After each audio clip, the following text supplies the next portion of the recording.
नहमदुहु व नुसल्ली अला रसूलिल करीम आक़िबतुल मुत्तक़ीन ख़ातिमुन नबिय्यीन सय्यिदुल अंबिया वल मुरसलीन अम्मा बअद अऊज़ु बिल्लाहि मिनश शैतानिर रजीम बिस्मिल्लाहिर रहमानिर रहीम रब्बि इश्रह ली सदरी व यस्सिर ली अमरी वहलुल उक़दतम मिन लिसानी यफ़क़हू क़ौली रब्बि ज़िदनी इल्मा अल्लाहुम्मा फ़क़्हिना फ़िद्दीन रब्बि यस्सिर वला तुअस्सिर व तम्मिम बिल खैर। अस्सलामु अलैकुम व रहमतुल्लाहि व बरकातुहू। कैसी है मेरी तमाम बहनें? उम्मीद करती हूँ सभी खैर आफियत के साथ होंगी। अल्हम्दुलिल्लाह। सबसे पहले अपने रब का हम शुक्र अदा करते हैं। उसी की वजह से हम यहाँ पर इस क्लास में मौजूद हैं, जहाँ पर हम अल्लाह की किताब को सीखने की कोशिश कर रहे हैं। अल्लाह से यही दुआ करते चलें कि अल्लाह हम जो कुछ सीखना यहाँ पर कोशिश करते हैं सीखने की, अल्लाह हम सब के लिए इसमें आसानी फराहम कर दे। हम सबको अपनी हिफाजत में रखे, हम सब के वक्तों में बरकत डाले। आमीन या रब्बल आलमीन। तो जैसे कि आप सबको पता है, एक एक कोर्स है, मुस्तकिल कोर्स है ये। एक कुरान को पढ़ने का बेसिक फाउंडेशन है ये, जिसको हम तजवीद कहते हैं। और इसको सीखना हर एक पर फर्ज है। ऐसे नहीं कि किसी ने सीखा और किसी ने नहीं सीखा तो चल जाएगा, ऐसे बिल्कुल भी नहीं है। ये हमारी बदकिस्मती है कि हमें ये चीज जो है, तजवीद जो है कुरान पढ़ने की, सिखाई नहीं गई गोवा के अंदर स्पेशली। और हमें यूं ही कुरान को पढ़ना सिखाया गया। तो ये हमारी बदकिस्मती है। तो अगर बदकिस्मती को रोना रोएंगे तो कुछ होने का नहीं है। इसलिए हम अल्लाह का शुक्र अदा करेंगे कि उसने हमें वक्त रहते, सांस रहते, हमें सबको यहाँ पर इकट्ठा किया है, इस ऑनलाइन क्लास में इकट्ठा किया है, ताकि जो कोई भी ये तजवीद को नहीं सीखा है वो सीख पाए। और मुझे आपके लिए चुना है। देखिए, ये हमारा कोई कमाल नहीं है या मेरा कोई कमाल नहीं है। यहाँ पर अगर जो कुछ हो रहा है दुनिया में, इसके पीछे अल्लाह की मंशा होगी। अल्लाह ने चाहा है तो देखें, इतने सालों के बाद, इतनी उम्र गुजर जाने के बाद, हमें अगर ये पता चला है कि अल्लाह की किताब को पढ़ने के लिए, उसकी किताब की तिलावत करने के लिए हमारे पास बेसिक फाउंडेशन ही नहीं है, तो सोचो कि हमने आज तक कुरान को किस तरह से पढ़ा। लेकिन अभी तक जो हुआ सो हुआ।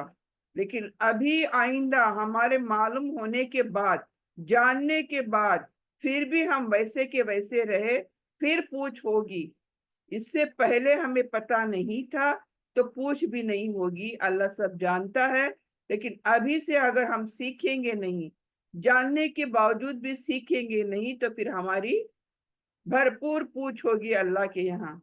तो मेरी और आपकी मिलकर ये नियत होनी चाहिए, ये कोशिश होनी चाहिए कि हम किसी न किसी तरह करके, चाहे जितनी मेहनतें करनी पड़े, तो हम इस कोर्स को सीखेंगे। देखिए, दुनिया की बड़ी बड़ी डिग्रियां हम निकालते हैं, लेकिन वहां पर हम ऐसा कुछ भी नहीं सोचते कि कौन सी तकलीफ है, क्या है। लेकिन यहाँ पर जब अल्लाह की बात आती है, अल्लाह की किताब की बात आती है, तो हमारे अंदर क्या है, वो जुस्तजू, वो इंटरेस्ट जिसको बोलते हैं, तो वो चीज हमारे अंदर नहीं होती कि हम सीखेंगे।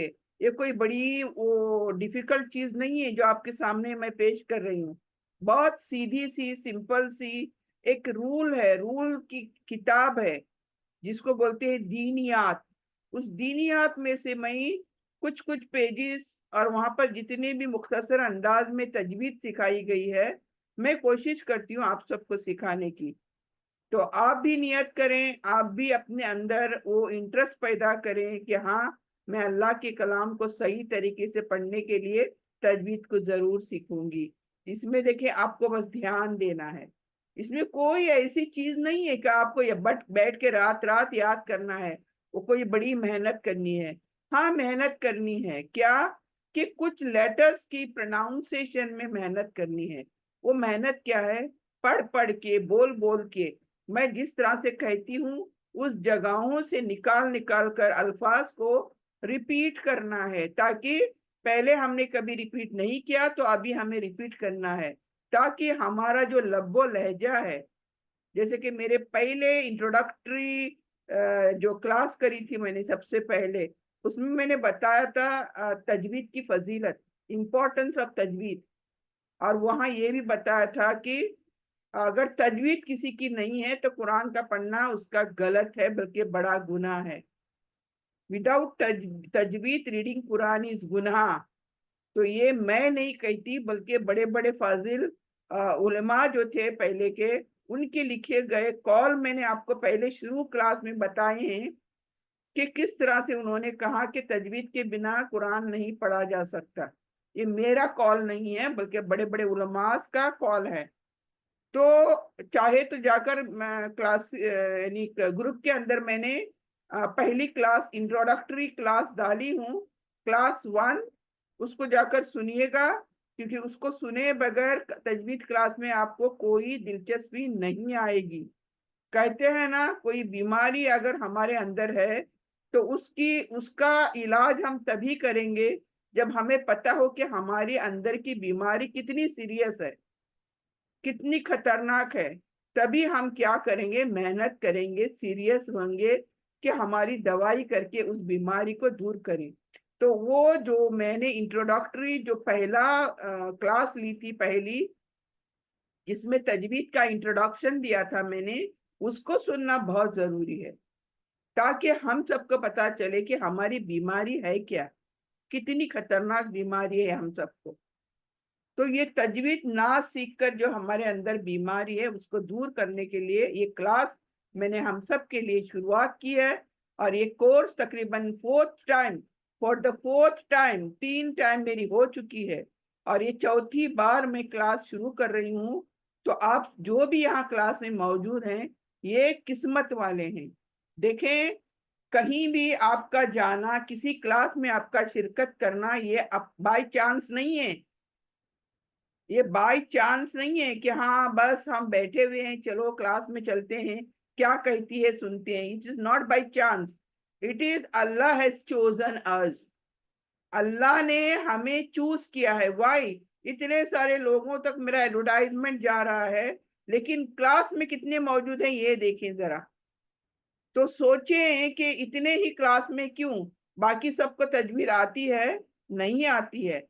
तो मेरा कहने का मतलब ये, हमें अल्लाह ने चुना है ताकि हम अल्लाह के इस किताब को सीखें, प्रॉपर वे सीखें, उसके रूल्स एंड रेगुलेशन सीखें, और उसके मुताबिक तिलावत करें, और अपने रब को हम राजी कर पाए।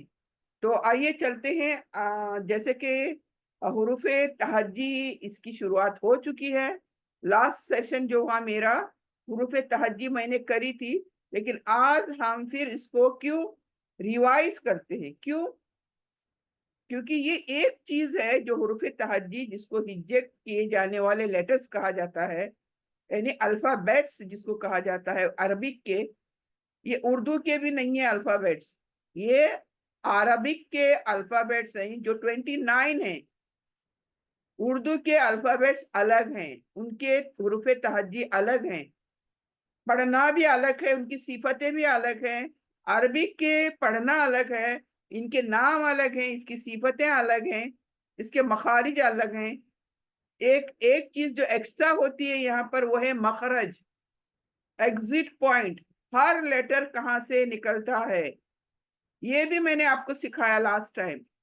तो आज हम कोशिश करेंगे, अगर कुछ बहनें लास्ट टाइम नहीं थी और इस टाइम आई हैं, उनके लिए एक रिवीजन क्लिप करेंगे, हम रिवाइज करेंगे, और फिर नेक्स्ट चैप्टर पर चले जाएंगे। हम चैप्टर वाइज करेंगे, so that it will become more easier for all of you. आप लोगों के लिए बहुत आसान हो जाए। आप जब कहो कि हाँ हमारे ये हुरूफी तहज्जी हमें आ चुके हैं, हमें हमें करना आसान हो गया है, तो फिर हम नेक्स्ट लेसन पर चलेंगे। तो अभी यहाँ पर रिवीजन करेंगे। बिस्मिल्लाहिर्रहमानिर्रहीम। तो आइए शुरुआत करते हैं, आप भी साथ में पढ़ें। सबसे पहला जो लेटर है, जिसको उर्दू में हर्फ कहते हैं, एक लेटर को हर्फ कहते हैं, और तमाम लेटर्स प्लूरल फॉर्म को हुरूफ कहते हैं। क्या कहते हैं? हुरूफ। हर्फ, हुरूफ। समझ आई बात की? तो थोड़ी उर्दू भी आनी चाहिए ना, ताकि मैं जब कुछ बोलूं तो आप कंफ्यूज ना हो जाए। तो यहाँ पर सबसे पहला जो लेटर है अलिफ, जल्दी बोलना है। अलीफ करके खींचना नहीं है। देखिए अरबिक के अंदर एक चीज जो है, आप गौर करें, यहाँ पर काउंटिंग है, हर लेटर की काउंटिंग है। What is counting? आवाज की काउंटिंग है। तो वो काउंटिंग भी आपको ध्यान में रखनी है, किसको जल्दी पढ़ना है, किसको खींच के पढ़ना है। ये इंशाल्लाह आगे आगे जो भी लेसन आएंगे ना, उसके मुताबिक आप समझ जाओगे, राइट? तो एक चीज अभी समझ लो, यहाँ नाम क्या है इसका? अलिफ। क्या नाम है इसका? अलिफ। जो उर्दू में भी क्या कहा जाता है? अलिफ कहा जाता है। ठीक है? ये खाली मुंह से आता है, यानी जब पढ़ते हो आप कुछ लगता नहीं है ना, जबान कहीं लगती है तभी अलिफ आता है, नहीं। फॉलो जो मुंह है हमारा, वहां से ये लेटर आता है अलिफ। फिर दूसरा लेटर लेते हैं बा। बा। बा। ये कहाँ से आता है? इसका मखरज कहाँ है? एवरी लेटर हैज अ मखरज। मखरज यानी कहाँ से निकलता है, निकलने की जगह को मखरज। खरज, खरज खारिज होना, निकलना। तो हर लेटर कहीं ना कहीं से निकलता है, तो उसको क्या है, उस जगह को हमें मालूम करना है। Very important. सो दैट हम कुछ का कुछ ना पढ़ें, कहीं से भी नहीं निकालें किसी भी लेटर को। मुझे जहां से आसान लगे वहां से नहीं निकालूंगी मैं जब मुझे जगह पता चलेगी वहीं से मैं निकालूंगी लेटर। वाई? अगर मैं इस तरह से करूंगी तो फिर मेरा जो लब्बो लहजा है जबान का थोड़ा बदल जाएगा जब मैं कुरान पढ़ूंगी। यानी I will be totally different now. अभी हमें वो पहले जैसा रहना नहीं है, हमें बदल जाना है, हमारी आवाज को बदल जाना है। ठीक है? तो देखिए, दूसरा लेटर है ब। ब। ये कहाँ से आता है? होठों के दो हिस्से हैं। एक होठों के दोनों होठों का सूखा हिस्सा है जो ऊपर से है, ओके, और एक गीला हिस्सा है जो अंदर से है। मतलब होठों को दो पार्ट्स हैं, एक सूखा हिस्सा, एक गीला हिस्सा। तो ब कहाँ से आता है? ब ये गीले हिस्से से आता है। यानी मेरे होठों का जो गीला हिस्सा है ना अंदरूनी, वो टच करने से, ऊपर नीचे टच करने से बा लेटर आता है। क्या? बा। अच्छा, इसकी सिफत भी हमें आनी है। हम कुछ कैटेगरीज पढ़ते हैं यहाँ पर, जैसे कि नाम, जैसे अलिफ, बा, नाम हुआ। फिर मखरज, जैसे मैंने कहा खाली मुंह से, और बा गीले होठों से, दोनों गीले होठ लगने से ऊपर नीचे के बा। और एक तीसरी चीज सीखनी है, वो क्या है? सीफत, कैरेक्टर। और वो क्या है? बारीक है क्या मोटा है? बारीक पढ़ना इसको, क्या मोटा करके पढ़ना। तो अरबिक में ये एक बहुत इंपॉर्टेंट चीज है जो सीखनी है हमें। यानी कुछ लेटर्स बारीक पढ़े जाएंगे अरबिक में, और कुछ लेटर्स मोटे पढ़े जाएंगे। जो बारीक बोलते हैं पतले, पतला करके उस लेटर को बारीक। और मोटा मतलब मेरा मुंह गोल होना है, अंदर से मुंह हॉलो होना है, मुंह गोल होगा, तभी वो लेटर मोटा पढ़ा जाएगा। यानी आपको खुद समझ में आएगा कि आप मोटा पढ़ रहे हो या बारीक पढ़ रहे हो। तो ये मोटा और बारीक की तरतीब हमें अपने दिमागों से फिक्स करनी है। फला लेटर बारीक है तो बारीक आवाज, फला लेटर मोटा है तो मोटी आवाज। वो कैसे, आगे देखिए अभी। अलिफ बारीक है, अलिफ। ब बारीक है, ब। ब। ठीक है? बारीक लेटर को आप ऑलवेज गौर करो, अपना जो मुंह है ना, मुंह का ढांचा, होठों का ढांचा खींचा चला जाएगा। यानी स्माइली फेस बनेगा। खींचना मतलब जब स्माइल करने के लिए हमारा फेस कैसे खींचा जाता है, ऐसे बारीक लेटर्स पढ़े जाएंगे। और मोटे लेटर्स मुंह गोल होगा, होंठ गोल होंगे, गोलाई के शेप में आएंगे। तो ये तरीका देखिए हर कोई नहीं सिखाता। ये चूंकि मैंने सीखा है, मैंने अपने तरफ से ये चीजें सिखा रही हूं मैं। क्यों ये चीज इस तरह से हर कोई नहीं सिखाता। कोई भी बोलेगा मोटा पढ़ो और बारीक पढ़ो, इसके ऊपर और कुछ नहीं बताएंगा आपको। तो कैसे कैसे समझूं मैं कि मैं बारीक पढ़ रही हूँ, कैसे समझूं कि मैं मोटा पढ़ रही हूँ। तो मैं चूंकि मैंने अंदाजा लगा लिया मेरा फेस कट कैसा होता है, तो उस अंदाजे से मैं आपको बता रही हूँ, ठीक। तो बारीक के लिए मुंह चौड़ा होगा, होंठ दोनों खींचे चले जाएंगे, स्माइली फेस। बा करके देखो आप, बा को, बा, मुंह कितना खुला हो जाता है, देखो चौड़ा हो जाता है, बा। फिर दो डॉट वाला, टा, टा, वेरी सिंपल। ये भी बारीक है, इसकी सिफत भी बारीक है, टा। अच्छा, इसका मखरज कहाँ है, ये कहाँ से निकलता है, बोल के देखो, आप खुद बोल के देखो तो आपको उसका डेफिनेशन भी आ जाएगा। टा का मखरज कहाँ है, मेरी जबान की नोक, सामने के दांतों के ऊपर जो जड़ है ना, दांतों का जो एकदम से जड़ है, वहां पर मेरी जबान चौड़ी होगी और लग जाएगी। और फिर अदा करूंगी मैं टा, टा। यानी जबान के नुकीला हिस्सा है, उसके ऊपर का पार्ट मेरे जबान की जड़, दांतों की जड़ को लगना है, तब जाकर लेटर टा, टा। कोई इसमें पावर की जरूरत नहीं है, एनर्जी की जरूरत नहीं है, वेरी सॉफ्ट, आराम से पढ़ना है। ये अभी जो भी तीनों लेटर है आराम से हैं, अलिफ, बा, टा, ना आराम से हैं। तो इसमें कोई फोर्स की जरूरत नहीं है, एनर्जी की जरूरत नहीं है, जो तीनों भी बारीक हैं। ठीक है, अब चौथा पार्ट जाते हैं हम, थ्री डॉट वाला। थ्री डॉट वाला लेटर है, इसका नाम है स। स, सीन नहीं, न सीन न सौद, ये दोनों के बीच में ये आवाज आनी चाहिए, स, स, स। आपको सुनाई देता है मेरी आवाज। अच्छा, मैं आपको मखरज बताऊंगी। जब मखरज आप समझोगे तो आप सही निकालोगे। क्योंकि ये लेटर जो है, हम उर्दू में क्या बोलते हैं इसको, से। तो उर्दू में कोई फर्क नहीं पड़ता आप सीन बोल रहे हो कि क्या बोल रहे हो, स्वाद बोल रहे हो। उर्दू में कोई डिफरेंशिएट नहीं है, लेकिन अरबिक में है। सीन अलग है, सौद अलग है, मोटा। और ये लेटर, थ्री डॉट वाला लेटर, स। कैसे बोलोगे इसको, मखरज क्या है इसका, आपकी जबान थोड़ी बाहर आएगी चौड़ी होकर, और ऊपर के जो दांत हैं हमारे, वो जबान को टच करेंगे, जो अब जोर से टच करेंगे। और आपकी जबान बारीक नहीं रहेगी, चौड़ी रहेगी, और थोड़ी बाहर आएगी मुंह से। अभी आप, यानी आपको अपने दांतों को, जबान को आधी करने के लिए, कट करने के लिए दे दो। यानी ये ऊपर के दांत है ना, हमारी जबान को टच करेंगे, मतलब कट करेंगे, तब जाकर ठीक से आप ये पढ़ोगे, स। लेकिन मुंह चौड़ा। क्यों, ये बारीक लेटर है, मोटा लेटर नहीं है ये, बारीक। तो बारीक लेटर यानी मुंह चौड़ा, स।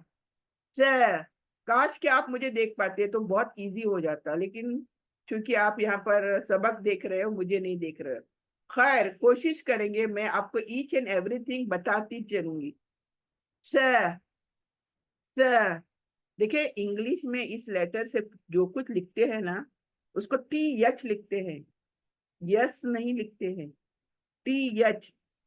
कौतर, कौतर, तर, कौतर, कौसर नहीं, इट्स नॉट कौसर, गलत है।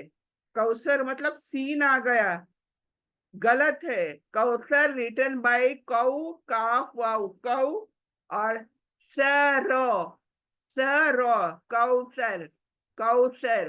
तो टी एच का थ भी नहीं, थ बोल के भी बोलना नहीं है। स का आवाज है, लेकिन कैसे, मैंने कहा ना, पढ़ने की तरतीब आपकी होनी चाहिए, स, कौ, स। यानी स बोलते वक्त आपका जबान चौड़ी होनी है, ऊपर के दांत जबान को लगना चाहिए, तब आपका एग्जैक्ट प्रोनाउंसिएशन होगा। कौथर, कौथर। तो सा लेटर सा, और ये बारीक है, इसकी सिफत क्या है? बारीक है, तो मुंह चौड़ा होगा। अब नेक्स्ट लेटर पर आते हैं। इसका मखरज पता चला, इसकी सिफत पता चली, इसका नाम पता चला, ठीक है।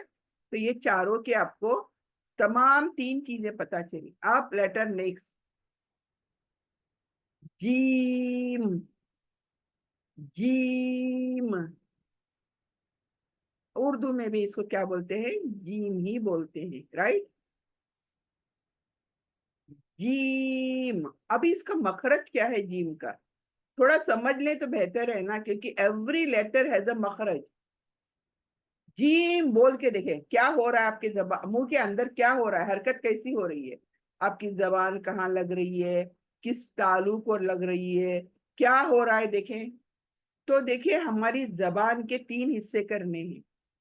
एक हिस्सा जो हलक में है, एक हिस्सा जो बीच में है जबान का, और एक हिस्सा किनारा, यानी जो नोक बोलते हैं ना, जबान की नोक।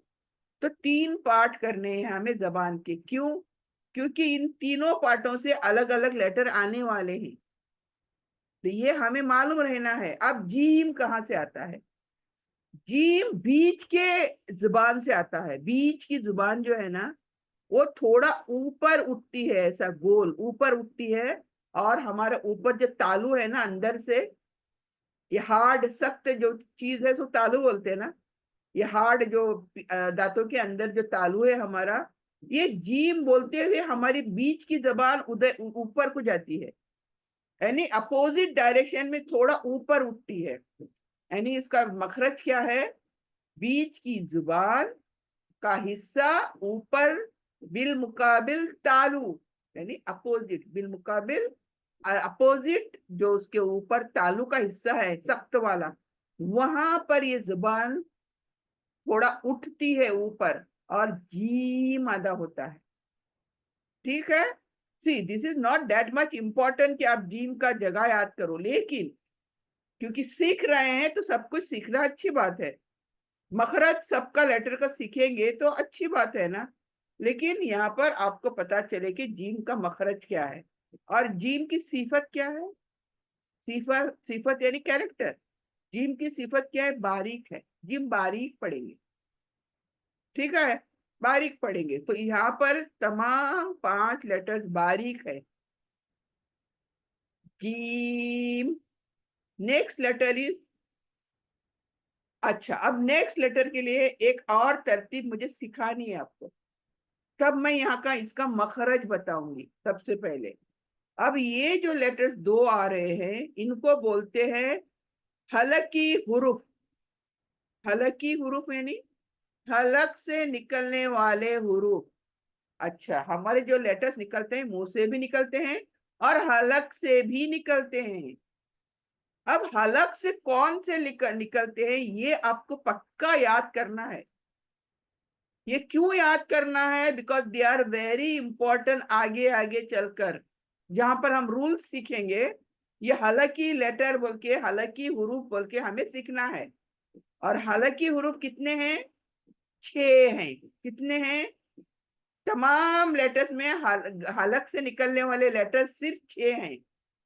अच्छा, 6 हैं। अभी हलक के हमने 3 हिस्से किए हैं। हलक के हमने 3 हिस्से किए हैं। एक ऊपरी हलक, ऊपरी जो हमारे हलक के अंदर वो छोटी जुबान नजर आती है हलक के अंदर, अच्छा, वो हिस्सा एक हलकी का हिस्सा है वो, वहां से हलकी लेटर आएगा। फिर बीच में जो गर्दन हमारी है ना, उसके 3 पार्ट करो। एक ऊपर उड़ी के पास, एक नीचे मतलब बीच में, बीच में 2 लेटर मिलेंगे, 2 लेटर वहां से निकलेंगे बीच में से। और तीसरा हिस्सा जो है सीने के तरफ नीचे, गर्दन का निचला हिस्सा, जहां पर हम गले का हार पहनते हैं, या समझो कि सीने के तरफ का हिस्सा, जो सीने को लगा है, हमारी गर्दन जो सीने को अटैच्ड है वो हिस्सा। तो इस तरह से हम 3 पार्ट करेंगे गले के अपने हलक के। एक ऊपर का, एक सीने के तरफ का, और एक बीच का, दोनों के बीच का। अभी आपको याद रखना है ऊपर कौन से 2 लेटर हैं, बीच में कौन से 2 लेटर हैं, और नीचे गर्दन के पास यानी सीने के पास कौन से 2 लेटर हैं।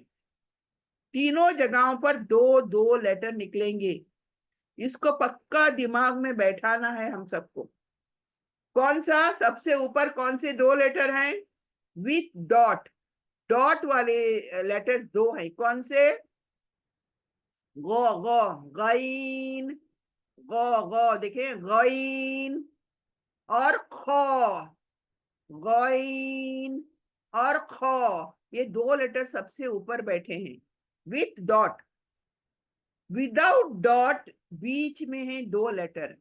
कौन से विदाउट डॉट? आइन, हा, जिसको हाई बोलते हैं ना हम लोग उर्दू में, हाई खई। तो हाई जो है ये लेटर अभी हम पढ़ेंगे। देखो ये हाई नहीं बोलते हैं अरबिक में, डायरेक्ट क्या बोलते हैं? हा, हा। ये कहां से निकल रहा है? ये हमारे गर्दन के बीच में शहादत की उंगली लगा दो आप शहादत की उंगली लगा दो गर्दन के बीच में, और वहां से निकालो लेटर हा, हा, हा। झरने की आवाज आनी चाहिए। क्यों? ये बीच हलक के अंदर बीच से आ रही है और झर कर आ रही है। हा, हा लेटर, हा। तो ये क्या है? बारीक है लेटर। सिफत क्या है इसकी? बारीक है, लेकिन हलक, हलक की लेटर है। हलक के बीच से आना है इसको। ठीक है? हाँ, अपनी शहादत की उंगली हलक के बीच में बाहर से लगा दो, टच कर दो, और फिर बोलो हाँ, हाँ, हाँ। यानी आपको तकलीफ होगी, बिकॉज वी आर बिगिनर्स। हम कोई पढ़ पढ़ के एक्सपर्ट नहीं हुए हैं अभी भी। तो हमें बिगिनिंग को क्या है, कुछ थोड़ी बहुत कोशिश करनी है। वो कैसे? अपनी शहादत की उंगली टच करो बाहर से, और दबा दो बाहर से हलक को, और फिर पढ़ो हा, हा, हा। देखो झरने की आवाज आ रही है। ठीक है? और ये बारीक है, और इसका नाम क्या है? लेटर हा, लेटर हा। ठीक है? नेक्स्ट लेटर, ये भी हालांकि लेटर, लेकिन कहां से आएगा? इसका मखरज कहाँ है? ऊपर से, यानी हलक का पहला हिस्सा ऊपर, जहां पर छोटी सी जुबान है हमारे हलक के अंदर, वो हिस्सा। और वहां पर लेटर खो, खई नहीं, खई अरबिक में है, वो अरबिक सॉरी उर्दू में है, अरबिक में खई नहीं है, हाई खई नहीं है बिल्कुल भी। हा, और ये लेटर ख, आवाज देखो कैसे आ रहा है। ख नहीं, ख नहीं, नहीं, खो, खो। ओ का साउंड क्यों आ रहा है? आपने सुना ओ की आवाज आ रही है, क्यों? क्योंकि ये लेटर, इसकी सिफत मोटी है। अभी तक हमने हा तक बारीक आवाज पढ़ी, लेकिन अब इस लेटर के लिए हमें मोटा करना है, मुंह गोल करना है। खो, देखिए ओ, आपका मुंह जो है गोल होगा। खो, मुंह हॉलो होगा, अंदर से खाली होगा मुंह। खो, खो, मोटी आवाज। ये क्या हुई? मोटी आवाज। तो अभी एक लेटर आया मोटा, बाकी तमाम आपने सीखे बारीक। इसका मखरज हमारा ऊपर हलक, ऊपरी हलक, फर्स्ट पार्ट हलक का, ये ख लेटर निकलना है वहां से। ये ना हमारे दिमाग को अभी प्रैक्टिस करके बोलना है। ये लेटर यहां से ही निकलना है, कहीं और से नहीं निकलेगा। वही वही उसी जगह से निकालना है आपको। ये आपकी प्रैक्टिस है। आप जितनी प्रैक्टिस करोगे मखरज याद कर करके, वो आपके लिए बेहतर होगा। ठीक है? अभी देखें, खो, खो, इट इज नॉट ख भी। ये एकदम सिंपल वाला ख नहीं है, हिंदी में जो आता है ना, क ख, ये ख नहीं है, ये हॉलो है, हॉलो। ये देखिए, हम खखारते हैं ना, इस तरह से आना है, ख, ख, ख। देखो मैं कैसे कर रही हूँ, वो जगह से आना है उसको, सिंपल ख नहीं बोलना है, गलत होगा। ओके, तो ये अरबिक है, इसकी सही पहचान होनी जरूरी है।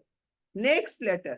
तो अभी तक हमने दो हलक की लेटर देखे, एक लेटर हलक के बीच का, हा, हा, हा, और ऊपर हलक में खो, खो, खो। देखिए ओ, ये आवाज देखिए, वेरी इंपॉर्टेंट आवाज ये। Okay, next letter. अभी यहाँ सब भाई भाई होते हैं, एक छोटा बड़ा भाई, छोटा भाई बड़ा भाई। ओके, तो लेकिन पढ़ने में डिफरेंस है, देखने में वो भी डिफरेंस है, किसी को डॉट है तो किसी को डॉट नहीं है। तो यहाँ पर देखें, पहला लेटर डाल, डाल, सिंपल, कोई फोर्स नहीं, डाल। इसका मखरज क्या है? जबान हमारी का लगेगी सेम प्लेस। मखरज त का कहां से था? वहीं से डाल। मखरज त कहाँ था? जबान हमारे ऊपर के दांतों के पीछे जड़ों को टच करेगी, चौड़ी होकर, नुकीली होकर नहीं, चौड़ी होकर। और वहां त आएगा तो भी उसके नीचे डाल, डाल, लेटर डाल। तो मखरज पता चला, त का दाल का मखरज सेम है, यानी हमारे बड़े दांतों के पीछे जुबान चौड़ी होकर टच करेगी, और ये लेटर्स दो पढ़ेंगे, ट, टा और दाल, टा और दाल। और इसकी सिफत क्या है? बारीक, इसको बारीक पढ़ना है, दाल को बारीक पढ़ना है, मोटा नहीं। और वेरी सॉफ्ट, कोई फोर्स नहीं चाहिए। देन नेक्स्ट लेटर, जाल, जाल, जाल। इसका नाम क्या है? जाल। वेरी सॉफ्ट, नरमी के साथ अदा करें, कोई धक्का लगाने की जरूरत नहीं है, सिंपल वे में जाल, जाल। अच्छा, इसका मखरज कौन सा है? प्लेस कहाँ से निकल रहा है ये? जहां से सा निकला था वहीं से जाल निकलेगा। दोनों का जगह मखरज सेम है, जैसे यहाँ पर दोनों का सेम है, सा, लेटर सा, वैसे जाल, जाल। मैनी जबान चौड़ी होकर थोड़ी बाहर आएगी मुंह से, और ऊपर के दांत कट करेगी जबान को, कट करेगी जबान को, तब क्या होगा? जाल, जाल, जाल। ठीक है, ये बारीक पढ़ा जाएगा। तो ये अभी तक सिर्फ एक ही मोटा पढ़ा गया, वो है लेटर ख। बाकी पूरे बारीक पढ़े गए। यहाँ पर दाल बारीक, जाल बारीक, फिर रॉ। अब ये जो लेटर है, ये उर्दू में इसको रे बोलते हैं। क्या बोलते हैं? रे बोलते हैं, रे। मतलब उर्दू में आप गौर करें, ए का आवाज आता है, बे, ते, से, है ना? ए का आवाज आ रहा है पूरा, रे। लेकिन अरबिक में इसको पुर पढ़ना चाहिए, पुर यानी मोटा करके, रॉ, रॉ, रॉ, रे नहीं, रॉ, यानी मोटा रखना है रॉ को, बारीक नहीं करना है। Raw, raw, all the time raw, मोटा। जैसे रहमान नहीं, रहमान नहीं, ये उर्दू है। अरबिक में क्या होगा अभी? रहमान, रह, रहमान, रहमान नहीं। तो अरबिक में और उर्दू में डिफरेंस बता रहे हैं आपको। अगर हम अलिफ बा सही पढ़ेंगे तो हमारी अरबिक चेंज होने वाली है, अभी पढ़ाई चेंज होने वाली है मुकम्मल तौर पर। तो देखिए रॉ, जितने रे पढ़ रहे थे आप लोग, अभी रॉ पढ़ेंगे। क्या पढ़ेंगे? रॉ। इसको याद रखें कि इसको मोटा पढ़ना है, ठीक है। तो इसी का भाई अलग दूसरा है, वो है लेटर जा। जा, जा। अब इसमें क्या मैं कर रही हूं, कुछ सुनाई दे रहा है आपको? ये सख्ती से पढ़ रही हूं मैं, एक फोर्स, सख्ती से पढ़ रही हूं मैं इसको। फोर्स चाहिए यहां पर इसको पढ़ने के लिए। जेड, ज, ज। यानी देखिए मुझे खांसी भी आने लगी, यानी एक शक्ति है इसके अंदर पढ़ते वक्त। ज, ज, ज। यानी यहाँ पर क्यों मैं शक्ति दे रही हूँ? वाई? बिकॉज ऑलरेडी एक लेटर है यहाँ पर जाल, जो बहुत ही नरम है, सॉफ्ट है। तो इस जाल में और इस जा में फर्क होना चाहिए, सेम नहीं हो सकते। अरबिक में यही तो बात है, फर्क है, हर लेटर का आवाज अलग है, सेम नहीं हो सकता। लेकिन आवाज अलग कब करोगे आप? जब आपको मखरज मालूम होगा कि इसको सख्ती से पढ़ना है, इसको नरमी से पढ़ना है, इसको बारीक पढ़ना है या इसको मोटा पढ़ना है।